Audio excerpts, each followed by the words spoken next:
नमस्कार दोस्तों, स्वागत है आपका अपने YouTube चैनल सोशल लाइब्रेरी में। आज की कहानी एक कहानी नहीं है बल्कि एक सच्ची घटना है।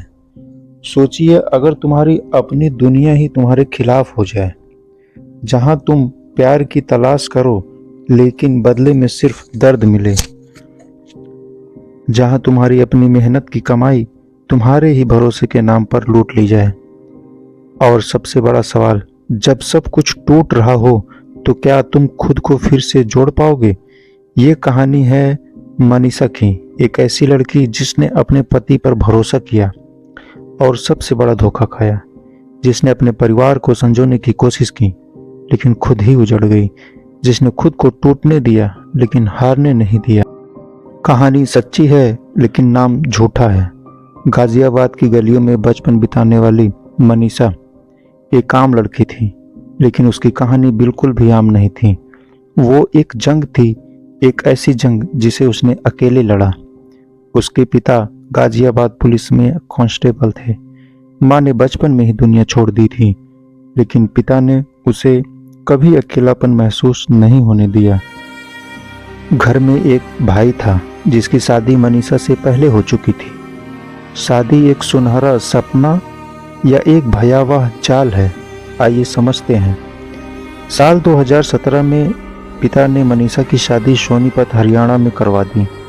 एक जिंदगी, एक नई जिंदगी, नए रिश्ते, पर यह रिश्ता प्यार का नहीं बल्कि दर्द और तकलीफों का सबब बन गया था।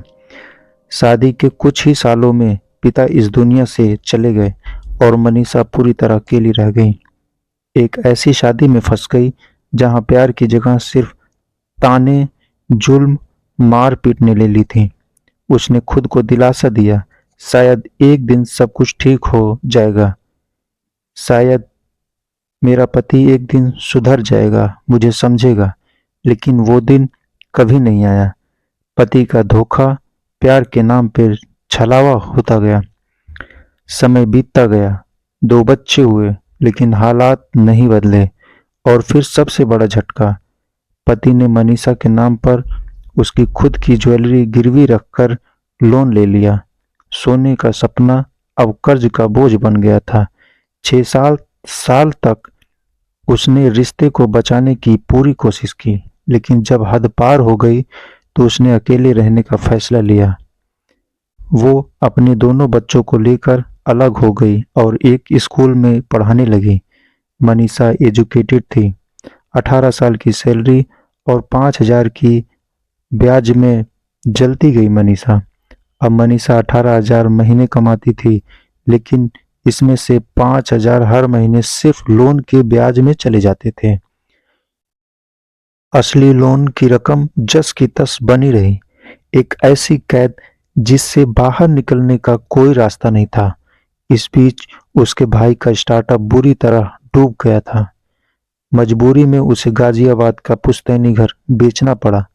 अब मनीषा के पास न मायका का सहारा बचा, न ससुराल का। नई उम्मीद, खुद की ताकत पहचानना मनीषा का मजबूरी बन गया था। डिप्रेशन, चिंता, आर्थिक तंगी, मनीषा टूटने लगी थी। लेकिन फिर उसने मुझसे संपर्क किया। सर्वेश सिंह मेरा नाम है, जो कहानी बता रहा है, एक नई सोच, एक नया रास्ता पाने के लिए। मैंने उसे समझाया कि इस ज्वेलरी को बचाने की कोशिश छोड़ो, बैंक से जितनी कीमत मिले उतना लेकर लोन चुकता करो। हर महीने 5,000 सिर्फ ब्याज देने से बेहतर है वो पैसा बचाकर एक इमरजेंसी फंड बना। खुद को खोने के बजाय खुद को पाने का सफर देखो। मनीषा ने धीरे धीरे अपनी जिंदगी को नए सिरे से संभालने की ठानी।